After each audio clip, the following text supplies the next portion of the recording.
Israel Gaza போர் 2 ஆண்டுகளை கடந்து சென்று கொண்டிருக்கும் நிலையில் இந்த போரை முடிவுக்கு கொண்டுவர பல உலக நாடுகள் தொடர்ந்து வலியுறுத்தி வருகின்றன. இதன் ஒரு பகுதியாக பாலஸ்தீன நாட்டை அங்கீகரிப்பதாக பல உலக நாடுகளும் அறிவித்து வருகின்றன. அதன் சமீபத்திய அறிவிப்பு பிரிட்டனிடமிருந்து வந்தது.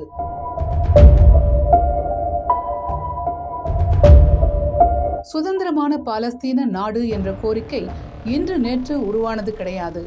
வரலாற்றில் இஸ்ரேலின் ஆதிக்கம் தொடங்கியதிலிருந்து இருக்கிறது. 1967ஆம் ஆண்டு அரபு நாடுகளின் கூட்டணிக்கு எதிராக 6 நாட்கள் நடைபெற்ற போரில் இஸ்ரேல் வெற்றி பெற்று பாலஸ்தீனத்தின் பெரும்பான்மையான பகுதிகளை தன்வசப்படுத்தியது. இது கிழக்கில் ஜோர்டான் நதியிலிருந்து மேற்கில் மத்திய தரைக்கடல் வரை நீண்டுள்ளது. போரின் முடிவில் இஸ்ரேல் மேற்கு கரை, கிழக்கு ஜெருசலேம் மற்றும் காசா பகுதிகளை தனது கட்டுப்பாட்டில் எடுத்துக்கொண்டது.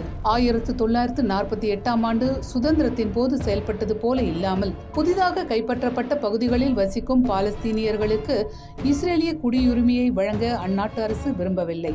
அதற்கு பதிலாக இஸ்ரேலிய அரசாங்கம் இராணுவ உத்தரவுகள் மூலம் ஆக்கிரமிக்கப்பட்ட பகுதிகளில் உள்ள பாலஸ்தீனர்களை இஸ்ரேல் ஆளத் தொடங்கியது. உதாரணமாக, ஒரு பாலஸ்தீன விவசாயி மேற்கு கரையில் உள்ள ஒரு யூத குடியேற்றத்திற்கு அருகில் தனது ஆலிவ் மரங்களை அறுவடை செய்ய விரும்பினால் அவர்கள் அதற்கு அனுமதி பெற வேண்டும். அல்லது ஒரு காசா தொழிலாளி இஸ்ரேலுக்குள் வேலை செய்ய விரும்பினால் அவர்களுக்கு இஸ்ரேலிய அனுமதி தேவை. கிழக்கு ஜெருசலேமில் உள்ள ஒரு மசூதி அல்லது தேவாலயத்தில் பிரார்த்தனை செய்வது கூட அனுமதி கிடைப்பதை பொறுத்தே அமையும். இதன் பிறகே இந்த கட்டுப்பாடுகள் இல்லாத சுதந்திர பாலஸ்தீன தேசம் என்ற கோரிக்கைகள் வரத் தொடங்கின. இருப்பினும் இஸ்ரேல் அதற்கு கடும் கட்டுப்பாடுகளை விதித்தது. ஆக்கிரமிப்பு பாலஸ்தீன பகுதிகளில் பாலஸ்தீன கொடிகளை ஏந்தவோ அல்லது முழக்கம் எழுப்பவோ கடும் கட்டுப்பாடுகள் விதிக்கப்பட்டன. இந்நிலையில் இந்த கருத்து தொடர்ந்து முன்வைக்கப்பட்டிருந்தாலும் பிப்ரவரி 1969இல் எகிப்தில் முன்மொழியப்பட்ட ஒரு தீர்மானத்தின் மூலம் தனி பாலஸ்தீன அரசு அந்தஸ்து அதிகாரப்பூர்வ கோட்பாடாக குறிப்பிடப்பட்டிருந்தது. அந்த தீர்மானம் பாலஸ்தீனத்தில் ஒரு சுதந்திரமான மதச்சார்பற்ற ஜனநாயக அரசை நிறுவ அழைப்பு விடுத்தது. அதில் முஸ்லிம்கள், கிறிஸ்தவர்கள் மற்றும் யூதர்கள் அனைவரும் சம உரிமைகளை பெறுவார்கள். அந்த தருணத்திலிருந்து இஸ்ரேலிய ஆக்கிரமிப்பிற்கு எதிரான பாலஸ்தீன போராட்டம் இரட்டை பாதைகளை எடுத்தது. ராஜதந்திர அழுத்தம் மற்றும் ஆயுதமேந்திய எதிர்ப்பு. அதன் பிறகு 1973 அரபு இஸ்ரேலிய போர், வரலாற்று சிறப்புமிக்க ஓஸ்லோ ஒப்பந்தம் போன்றவற்றின் காலகட்டத்திலும் இந்த தனி பாலஸ்தீன அரசாங்கம் கோரிக்கை முன்னிலை பெற்றது. இதுவரை ஐநாவில் உள்ள 193 நாடுகளில் இந்தியா, சீனா உட்பட 150 நாடுகள் வரை பாலஸ்தீனத்தை தனி நாடாக அங்கீகரித்துள்ளன.